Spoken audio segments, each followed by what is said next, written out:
The third category is that the sensor arrangements we will be placing in the form of illuminations. Okay, so what it will do is we will be converting in the form of digital images. So for converting this type into digital images, we will be going for using sensors. That is, we can go for using either single imaging sensor or line sensor or array sensor. Okay, so the incoming energy is transformed into voltage. So that is nothing but it will be the combination of input electrical power as well as the sensor material. So that is the thing, and in the output what we will be getting is we will be getting a waveform as the output, which is the response that we have obtained from the sensor, and this particular digital quantity will be obtained from each sensor for digitizing its response. So next thing is there are three principal arrangements. So we will be seeing one by one. So first thing is the single sensor. So as you can see in the diagram, so this is the single image sensor. So we will be having filters, power and sensing material at the middle, and then voltage waveform output, as I told you earlier. So here we will be using the sensors photodiode. Mostly we will be using the photodiode only. So why we are going for this is it will be generating a 2D image in the output. So the 2D image that is obtained in the output will be placed along the x and y directions, that is, which will be producing some relative displacement in both x as well as y directions. So this is how the single image sensor works. So in other words, what you can say is we will be just moving out the single image sensor on the particular object that has to be sensed or active. So next thing is you can see combining a single sensor with motion to generate a 2D image. So what I am going to do is I am going to fix that particular sensor in this. So we will be moving one image line out per increment of rotation and full linear displacement of sensor from left to right.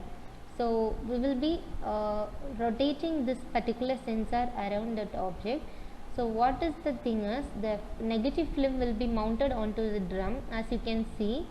So while we start rotating this particular negative film, it will be providing some displacement in one dimension. So the single sensor is mounted on the LED screw, so it will be just acting as in perpendicular direction. So because both mechanical motion can be controlled with high precision, so this is an inexpensive method.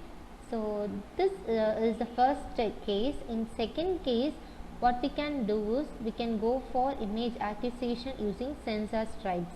Okay, so in case of sensor stripes, it is nothing but the operations will be similar and the constructions will be similar to the single sensor, but here what we will be doing is we will be forming in form of a strip, that is, we will be placing the single sensors in a row wise or a column wise along line. Okay, so we will be placing in along one direction. So that is, we can also say it as inline arrangement of sensors. You can see clearly in the figure how it is arranged. Okay, so now next thing is image acquisition using linear sensor stripe. As we saw earlier, the cylindrical way of rotation using single sensor. Here we can go for using image acquisition using a linear sensor stripe. Okay, so the motion will be perpendicular to the stripes, and this type of arrangement is mostly used in flatbed scanners, that is, sensing devices will be having 4000s or more than that inline sensors that can be made possible. So next thing is imaging stripe that gives one line of an image at a time, and this particular motion of the stripe completes the other dimension of a two-dimensional image. So this is how we can go for using the sensor stripes in image. So another one good example is that we can go for sensing 3D objects also by using this. So how we can go for sensing is that we can go for creating cross-sectional images of 3D objects by using this. So we will be placing the sensor stripes in a ring configuration like in medical applications. So while we are using this, it will be creating some cross-sectional slices of images. As you can see in the example, it is given clearly.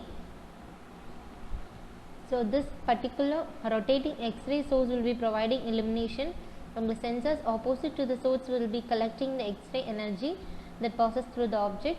Okay, so this particular technique is mainly used in medical as well as the industrial computerized axial tomography, that is CAT imaging, which is more familiar in the medical field.